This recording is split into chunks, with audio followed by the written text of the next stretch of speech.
I forgot to record. I forgot to record, so I just hit the The record the, button.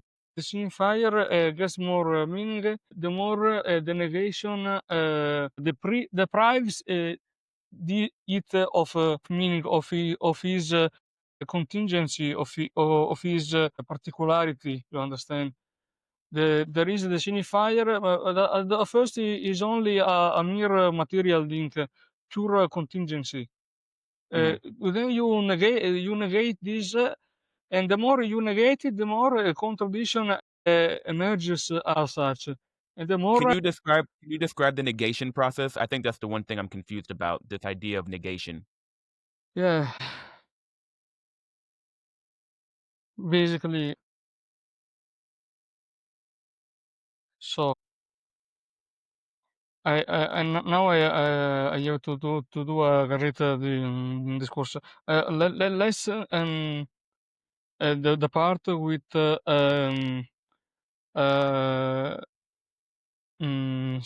sexuation. I know it's I you basically it seems like there is no connection, but there is because it makes you understand what the signifier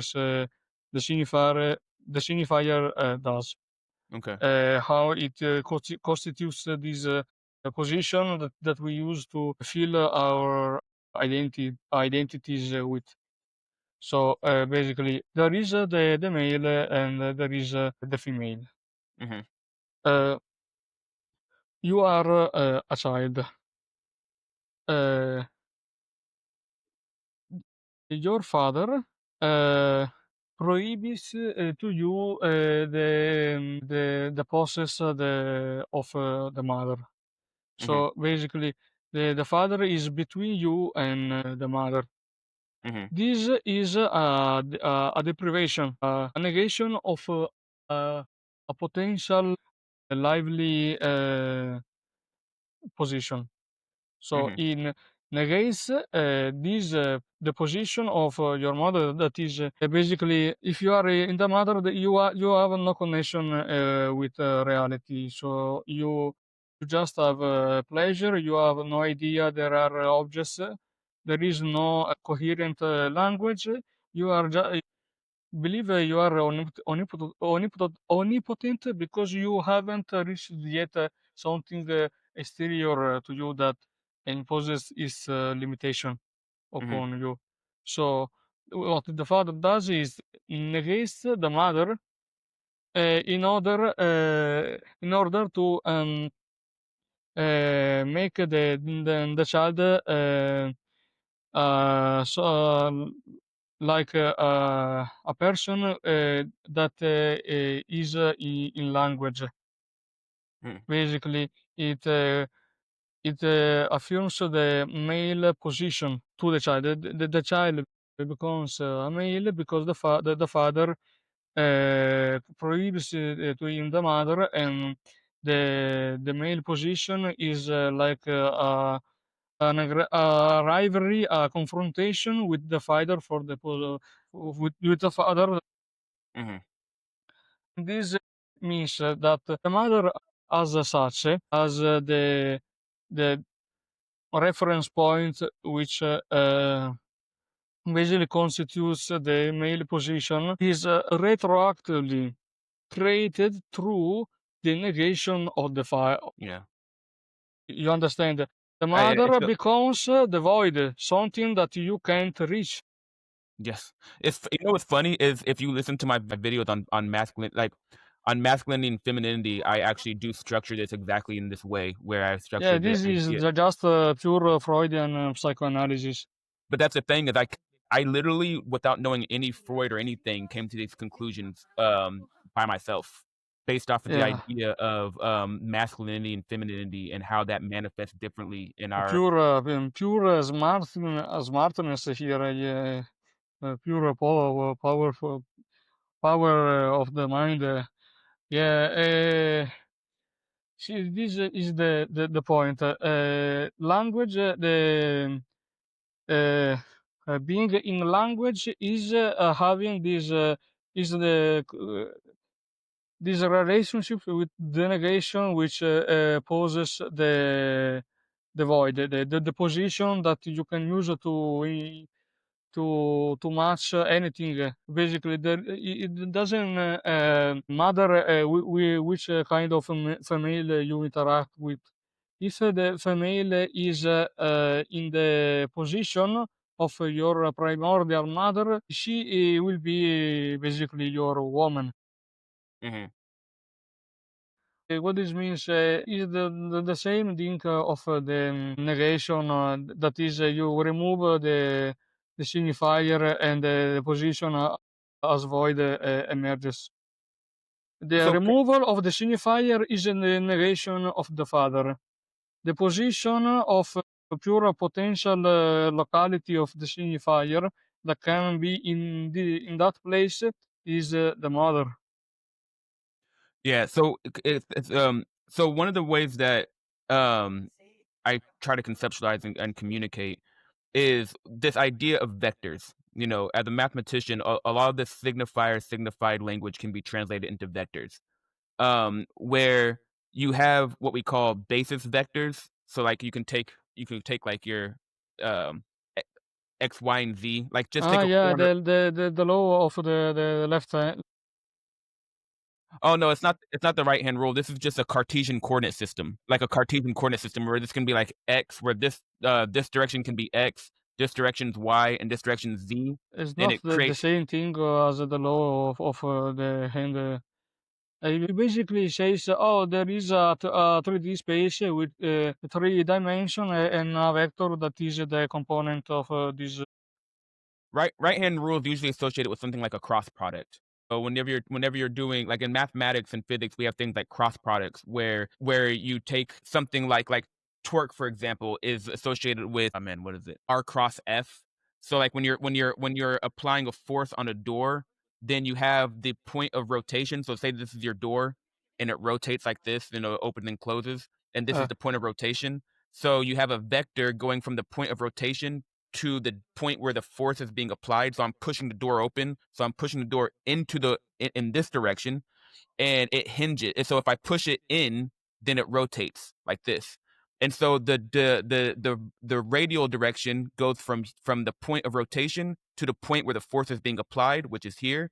And then the force is in this direction.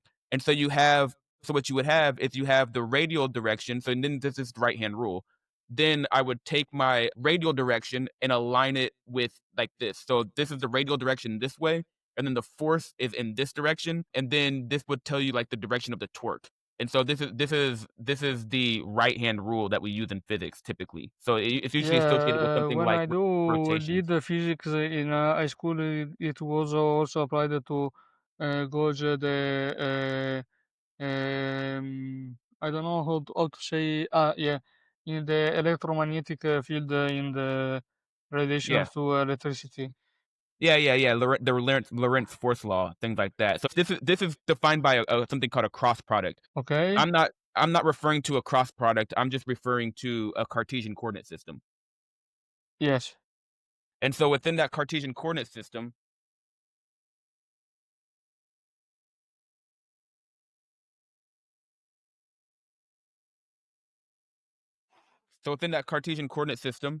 I have a vector, and then this vector has a z component, which is this vertical component.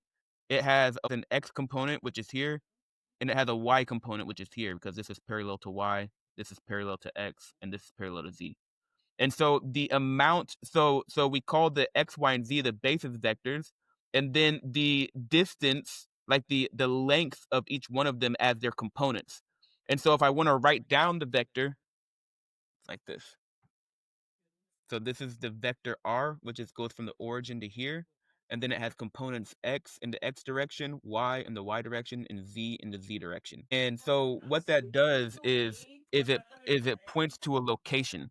And so what I'm saying is something like, think of the signifiers as being associated with the basis vectors. And so so in other words, when I'm trying to communicate to you, I'm giving you a bunch of information. Like in my example, I can say something like going from people, people to American to Black American, every time I give you more information, it points in a specific direction.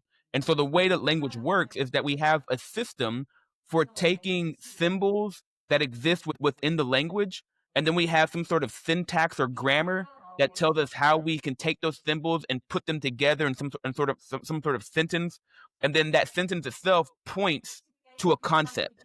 And so when I'm communicating with you, because we have a shared meaning of words and a shared syntax for creating meaning, it can construct a sentence, and then those map to a specific direction in your mind. And so what that does is that the structure, so I'm saying that something like the structure that is associated with the syntax and the meaning of symbols, that structure for us to communicate has to have meaning independent of you and I's feelings to some degree. There has to be something objective, independent of our feeling. And that objective structure creates a constraint. And that constraint itself is what I'm associating with the father. It's associated with information. It's constraints. And so that constrains, yes, so that constrains freedom, because I don't have the freedom to say how the syntax of English works.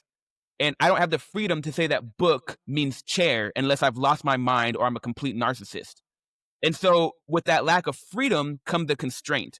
But what happens is that when I'm trying to communicate a concept to point in a direction, what you'll find is that there's a degree to which that thing's not well defined. Like, what's a sandwich? Is a hot dog a sandwich? This type of thing. Like, what exactly is a sandwich? What exactly is a cat? And so what happens is that when you point, you can't point absolutely. You can only point with some degree of certainty, and then beyond that, there's always a void. There's always asymmetry. There's always uncertainty. Because if I tell you something like, go to the store and get me a cereal, then I'm telling you that when you go to the store, get me cereal, don't get me a banana. If you come back with a banana, then you're objectively wrong. But within cereal, any cereal you get is consistent with the constraint cereal. And so what that means is that you can think of like the collection of all the cereals is the void or the emptiness or the symmetry that represents the feminine or the mother. That's where you have freedom. Because now, if I just say cereal, you have the freedom to pick anything consistent with the concept cereal. And so that's where the void comes from. Yeah, so in that sense, would you say that the void is something like the negation of the structure that points to cereal? No, it's the necessary condition for the existence of that structure. The necessary condition for the existence of that structure. So it doesn't negate the possibility of that structure. Exactly what you need to think that there is something objective, Mhm. that there is the unobjective structure. Yeah. Basically, we revert now to the logic multiplicity universal. What femininity is big A. When there is a cut between the universal and multiplicity, that is the Verwerfung, or you can say for conclusion. It's a Lacanian concept, and a Freudian one. When you have this negation, that is the negation of the father, multiplicity loses itself from the point of view of the universal. And femininity, etc., is how the absence of multiplicity looks like from the point of view of the universal. How the primal cut of femininity is how the cut of the father looks like from the point of view of the one who is searching beyond the cat itself.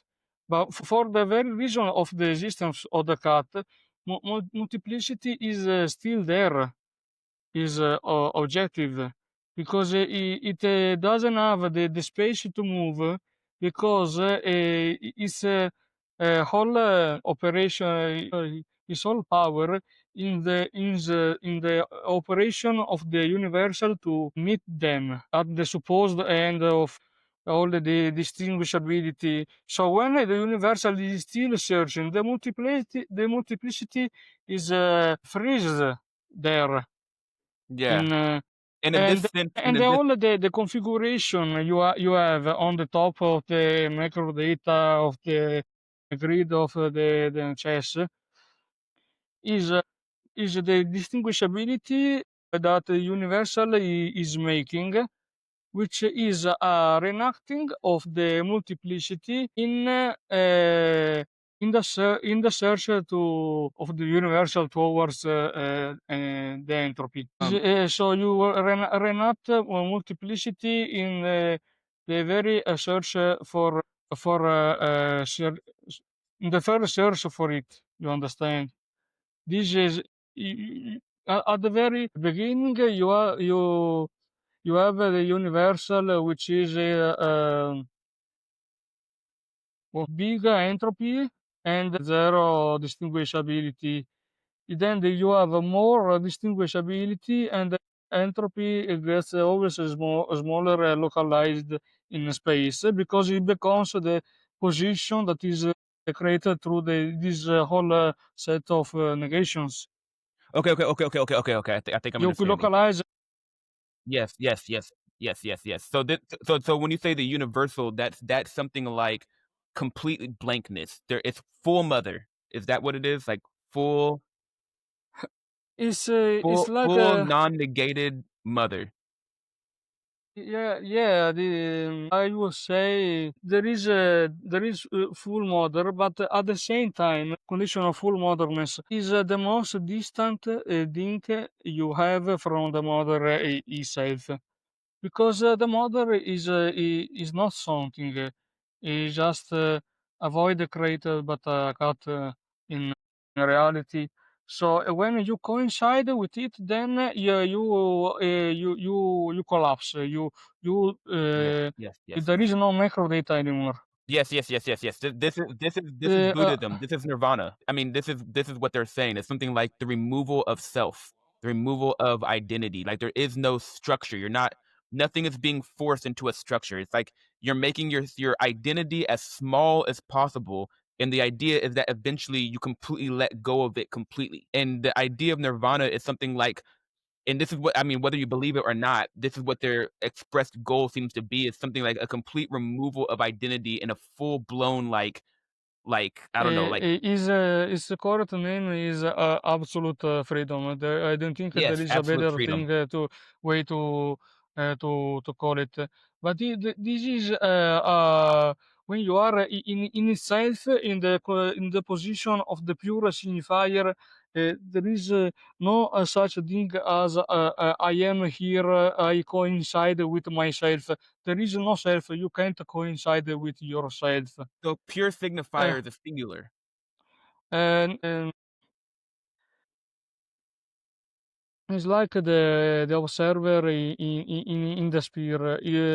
The observer Yes, is not something singular, is the abstract form of singularity. It's abstract like form. this dual nature, but behind singularity there is nothing that more than pure void. It's not a thing. But when it starts to search for itself subsequence subsequently for to this act of pure freedom, then he adds distinguishabilities,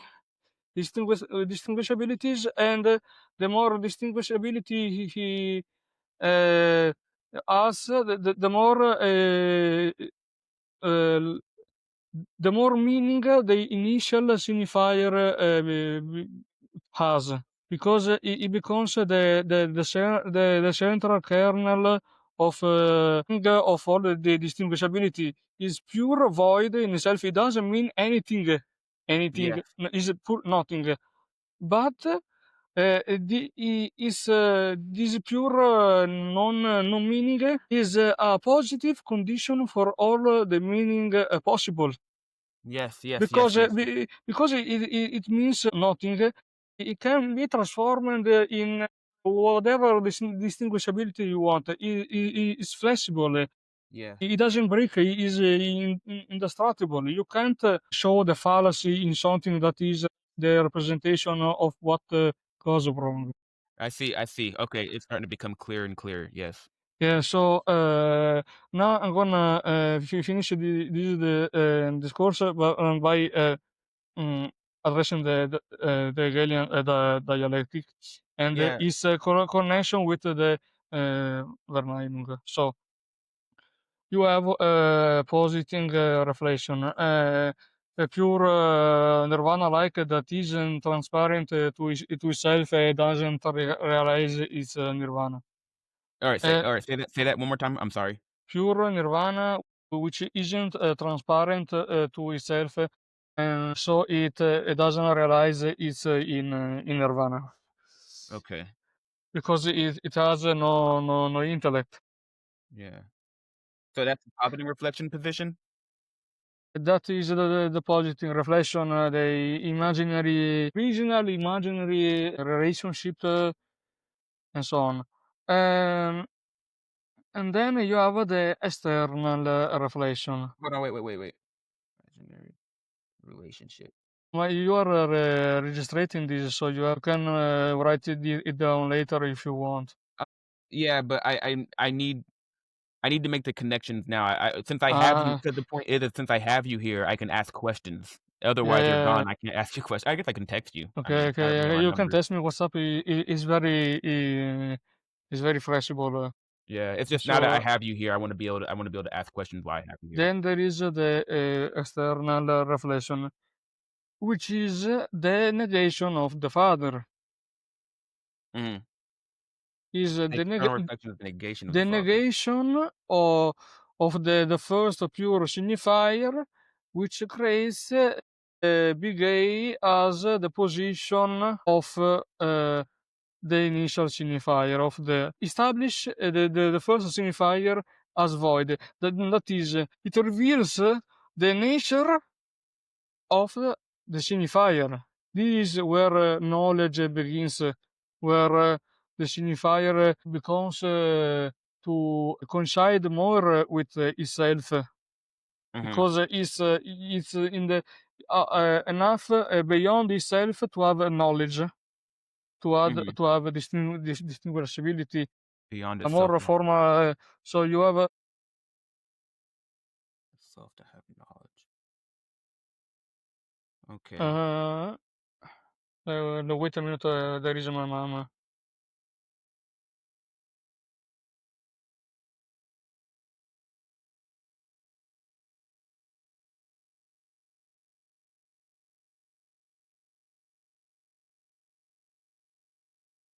Yes, and so you have the external reflection, the prime act of negation, and this is where thoughts come from. There is the Verneinung in itself. Wait, did you say the external reflection negates the father? The external reflection is the negation of the father. Doesn't negate the father, is the negation of the father.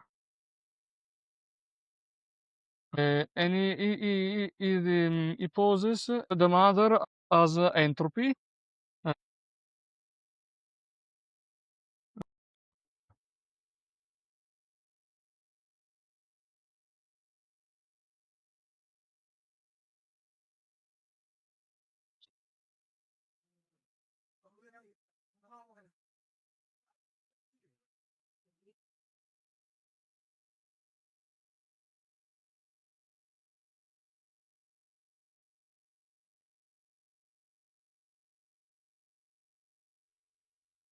yes. Allora, it because this is negation. It becomes the revelation into thoughts of the reality of the pure signifier. By negating the first signifier, you add into knowledge the original cut between the universal and multiplicity.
So, Oh, by negating the pure signifier, you add into knowledge the reality of the signifier, that is the cut between the universal and the multiplicity.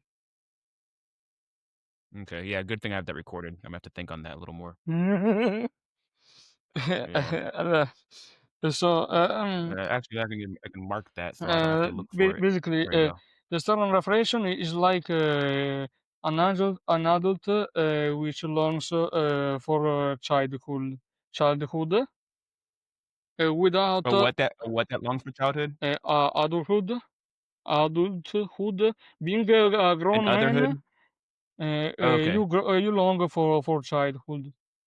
So Oh, okay. you pose childhood as something which isn't there. Childhood as a beyond you have to reach. Something that Oh, that makes perfect sense. That makes perfect something sense. the That's where excitement negation is. prohibits you to have it. Negation is the father. Yeah. So you long. Oh, What you do? wow. You enact in your knowledge that is there is something there. I know because there is something that I don't know. I add into Yeah. knowledge the separation between and the self, between me and myself, which is the Yeah. separation between the universal and the multiplicity, which is the rise of the signifier. Okay. This is the Verneinung. You are able to accept something into your thought patterns because you, without fully accepting it, you basically integrate it into thoughts without a pure emotional connection. Mm-hmm. There is something lost, at the same time something that is integrated into it. You begin to conceptualize that something through the negation. Hmm. You can only conceptualize at the cost of negating it, as at the cost of being the subject of knowledge and detached from that thing. Mm-hmm. So you deprive yourself of the lively experience of that thing, but you affirm through your very act of knowledge the truth of that thing. This is I the think I see what external you're saying. reflection. The name of the That's the oh, father, the function of the father, etc. oh, okay. I think I get it. I think I get it. And then Yeah. there is the So yeah, you're denying yourself. So by forcing it into a structure to gain knowledge, you're denying yourself the emotional like because there's something about being a child where everything isn't fixed. When you're a baby and you're young, you don't know how the world works. So you watch a TV show and someone's flying, you think maybe people can fly. You know, you have all this low-hanging fruit. There's a lot of freedom, there's a lack of structure. So everything seems amazing to you. And a lot of people, when they live their life, you start off and there's so much unknown that everything that's amazing and exciting and new. And then once you get patterns set in place and everything starts becoming It predictable, becomes then you start objective. It yes, it becomes stabilizes itself objective. into knowledge, but it becomes mediocre because Yes, yes, something yes. given for Well, certain. hey, let me tell you this. Let me tell you this. This is gonna be really cool. So what this is information. This is information theory. Because essentially what happens is that when things become objective, they become predictable. Like living your life where every day is the same routine over and over again. It becomes predictable, which means you already have full information. But information gained is the amount of surprise. So being surprised, that's like being shocked or scared. Like if you're surprised, you're being shocked and you're gaining something. And so if you're in a state where the structure of the father is completely bearing down on you and you're never interacting with that which is beyond structure, that which is new, that which has not been forced into structure, then if you're not interacting with that, then you don't have the excitement of a child. Whereas a child is someone for which that state of being is the norm because This everything is new. is exactly the reason for the way the feminine is the base for the male position. You can never objectify it only at the cost of it will be forever missing. Yeah. This is why, but this as a consequence for the way we understand reality. Common people think that we have a subjective position and there is an objective position out there. There is a shared language, something objective, and we Hmm. are subjective. We can interpret it in personal ways.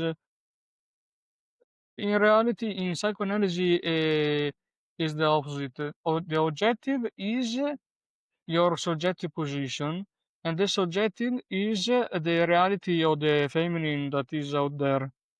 Something that Mm, is truly not fixed. It's not objectified. yeah. The foundation for objectivity is the fact of subjectivity is exterior to it, beyond. So it becomes the basis for it, being it be gay, etc. The basis of knowledge and objectivity itself. Wow. And then we have the determinate reflection. The determinate reflection is to affirm that the external reflection is the truth of the positive reflection. That is, now you have a grown man and you realize the negation of the feminine is the truth of the signifier.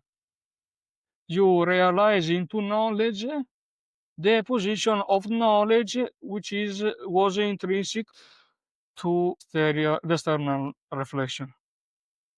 Mhm. You basically become conscious, so to speak, not only of be gay, but in the way you are involved into be gay itself, into the construction of be gay itself. Mhm. But this is this position is the end of the dialectic. Is the moment at the end of the phenomenology of the spirit or of the spirit of Hegel, in which the spirit recognizes itself as a spirit, as the basis for all reality. And so, what it does, being the spirit knowledge, it reconstitutes the signifier, the pure signifier that was at the beginning of knowledge, the positive reflection. The spirit, the highest form of conceptualization, releases itself into nature to support, to create the basis of the dialectical process, which ended in the affirmation of its reality. by basically enacting the dissipation, the release of self, which he understood is the reality of himself, because he has filled the distinguishabilities, uh, all the space he had, he filled with the distinguishabilities. Now, Begay is the only thing that he has. And he has no, he can't add another distinguishability if not accepting the big A as such in the is pure ambiguity. So Hmm. that's where the cycle begins again, and the spirit becomes the pure signifier. And when the spirit becomes the pure signifier, this is the reflexive determination. The spirit, with the basics of of all knowledge, the most spiritual thing, the conceptualization becomes a pure senseless material thing, something without no meaning in itself, a pure singularity in a pure form of singularity without content, just being there, the very concept of a thing in itself without explanation. Okay. All right. So I'm gonna have to re-listen to this. I'm very glad I have it recorded because I have it marked and recorded, so I can go back and re-listen to this. So I'm going to. Then I'll text you questions if I have any while I'm listening to it. Um, I was gonna ask you. Let's be let's use WhatsApp for this. Yes, yes, of course. So in your understanding, like what you're explaining to me, how well do people understand this? Like, do you feel as though your understanding is unique, or that most people who interact with it don't understand it the way you understand it, I or that I how do you feel no people? particular interaction with my parents. They don't have the expertise to understand this concept. They don't care. Don't they don't need to. Mm, Yeah, I have nothing to tell you. To tell. I have no one to tell this if not you. I think for a person to not only understand this but accept this, you need to. You don't just you need to have a way of conceptualization that is very great. You need to just conceptualize things for fun because you don't build this game out of nowhere. And mhm, you need to have the expertise and the will to integrate such expertise into your very personality, which is yeah, something rare. Now I have I have a doctor I have a degree in literature, and very much many professors. mhm, They are just normal people that explain things, but they don't integrate the way they tell into their own personality. And many just rest in awe for many authors they regard as great. Something they use someone use their expertise to establish superiority over the students, which is despicable, but you know, is sometimes it happens. But I have never met someone with that truly takes these contents for serious, because you mhm, have to for yourself. You if you read Freud, like they present Freud in high schools, he basically seems like he is talking about I love you, but in reality I want to have sex with my mother. So silly. It seems like yeah, incest. It's not incest. It's just language. The mother is not a mother in the flesh like your real mother. It's the function of the mother, which is the aftermath of negation of the father. But this is abstract concept. Yeah. You don't get them. You just accept this concept. You take them literally, and then you misinterpret them. Yeah. Yeah, I trust me, man, I understand because I came to the it's funny because this interpretation of masculine and feminine, basically it's like there's a this is crude, of course, but a relationship between the masculine and information and the feminine with entropy. And you kind of come to this conclusion just by living in the world and interacting with men and women. Like we all know that there is a difference between men and women. We know Yeah, that men have more testosterone, women have more estrogen. Like when you look at, and it's not that there's a difference where it's like all men are like this or all women like that. It's more like there is a large amount of overlap. There's a significant amount of overlap, but there's a degree to which there's a lack of overlap, which can be observed in interests and behaviors on average. And this is measurable and it's observable and it's pretty clear.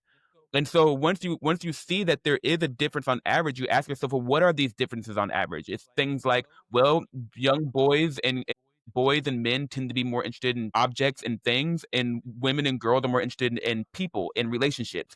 And if you just interact with women and girls, you can see this. It's pretty clear. And you can notice that there's a difference in the objective, like in objects and things. Men think more mechanistically. You know, we think more in terms of then this, then that. We're simpler. We're more black and white in on average in terms of our interest in how we think. This is why you have more men going into engineering and going into like coding and things like that, because these coding and engineering and these things, they're all very causal. They're causal structures. This then that. It's black and white. Whereas when you look at what women and girls go into, they go into things like care. Like if you go into any like nursing, you go into any veterinary yeah, office, but entirely. the idea of sexualization in psychoanalysis entails that there are no biologically grounded male in the accept their male position just because it's their nature to accept it.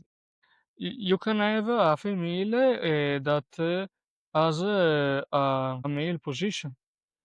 Like, Oh yeah, of course. Yeah, yes, that's it's not, it's about language, your relationship with the pure signifier, not basically social relationships, the way you integrate language into your relationship with others. So, yes, I would like to add something to the way entropy gets localized through the act of knowledge.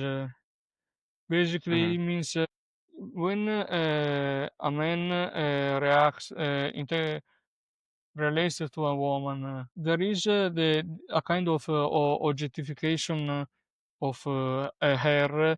Basically, you relate to her through this void that is the feminine figure. This is why the female I mean, you like her uh, without her like well an animal girl, like something immaterial, purely an image.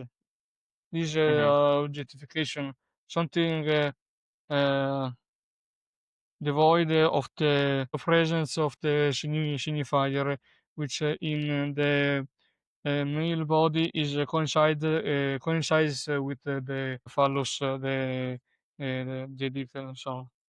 Mhm. Mhm.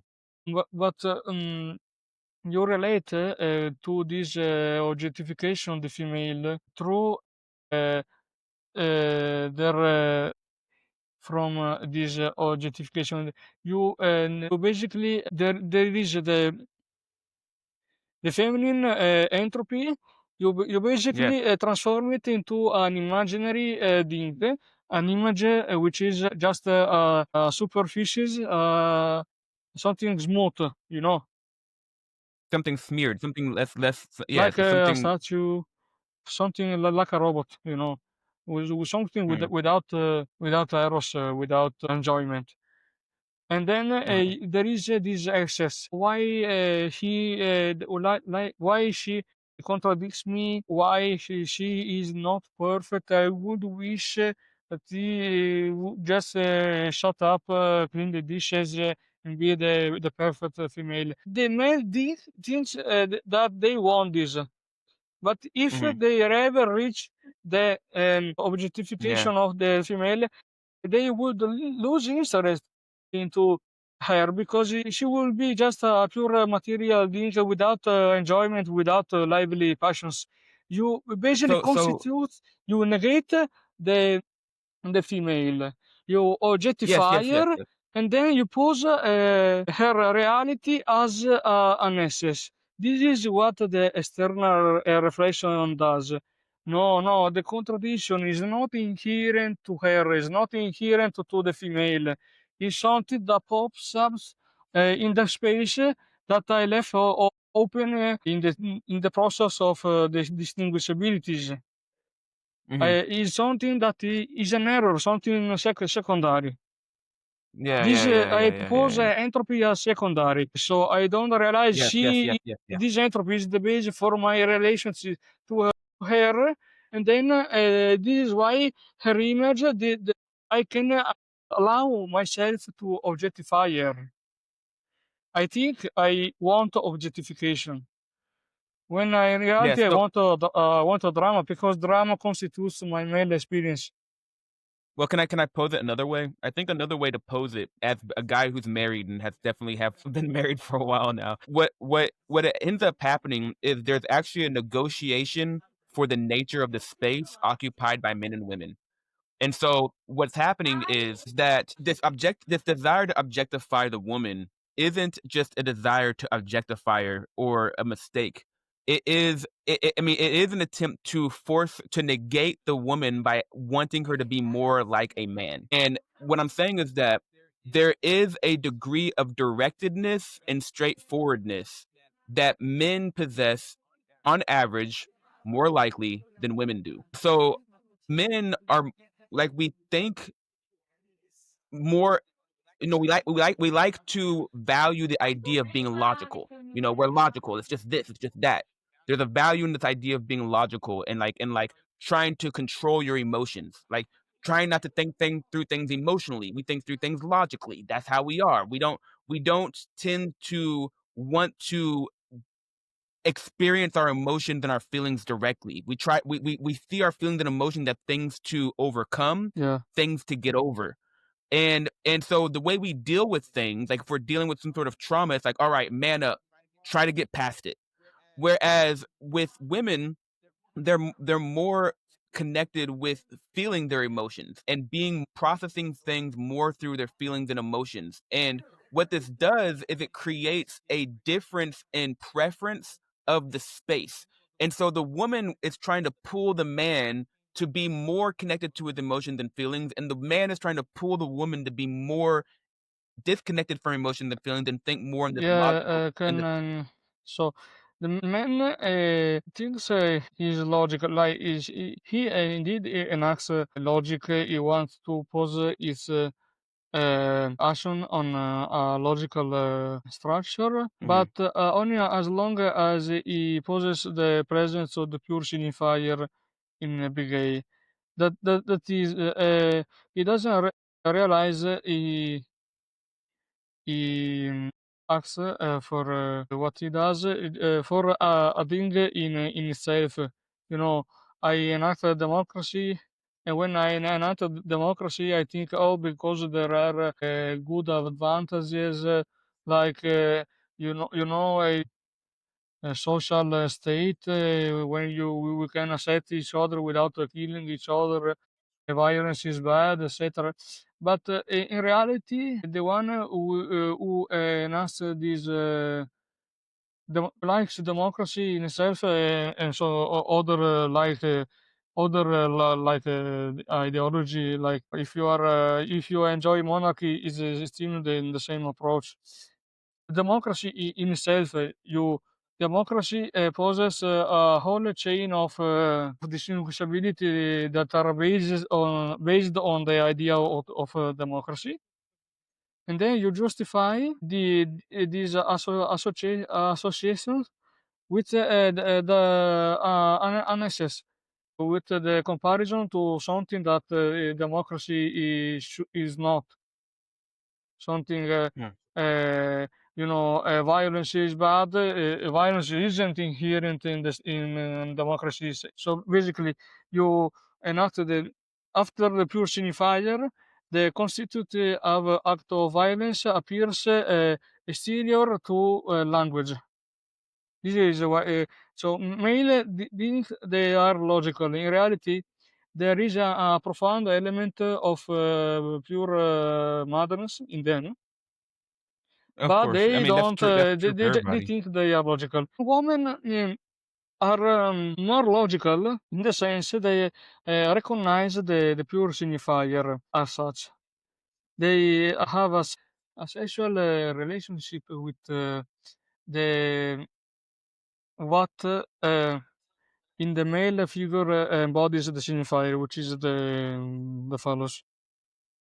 Mhm. So they know the signifier itself is a kernel of enjoyment that the male are subject to. Mhm. So they manipulate male desire by posing themselves in the place of big A. Mhm. So when you do something, they say random shit. Then you try to justify, and then you say, ah, sure, no, in reality I won't be, and you are forced to act to explain to her why you want to those things. And the more you speak, the more you are impotent. Wait, sorry. So wait, so you said that so for one, when you're saying all these things, you're not saying that this is like a conscious thing. This is more like something happening not within like necessarily conscious awareness. It's just kind of like So yes, there is a relationship between consciousness and unconsciousness. like when So you said basically, for the example, conscious the side of woman. me, so I want to objectification, I want to pure rational love. Male Yeah. unconsciousness is the deprivation of the pure signifying itself, pure ego referential. The objectification, consciousness of female is I know this aspect of the male being the pure will thirst for power. But Mm. I think that I am different. I don't realize how the thirst for power of male themselves is based on their place in big A.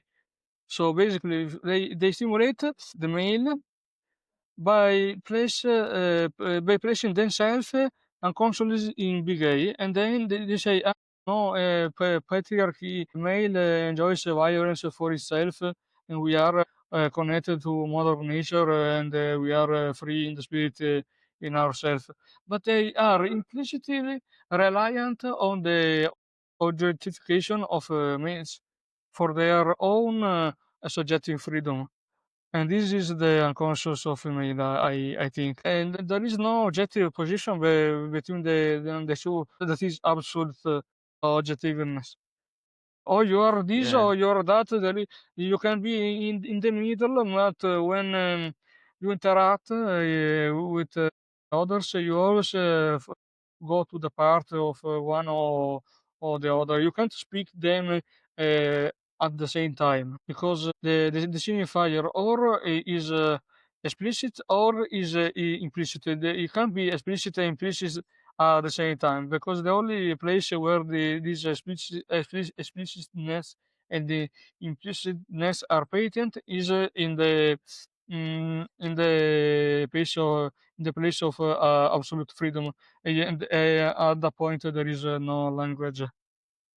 You can't Mm. say what would destroy your own social position. This is why we always have hypocrisy in society. We say things that don't truly represent what we think because we rely on our social position, and at the same time we think our lively flesh is not connected to our social position. We think we are different. We think our conscious aspects, something in the self. They are in their soul, their implicit nature. They don't realize how is the grid of the chess table that basically make them feel emotion and their identity in the flesh. Yeah. Alright. Well, I think so I think this was a very good recording, but, yes. I'm ready to stop here.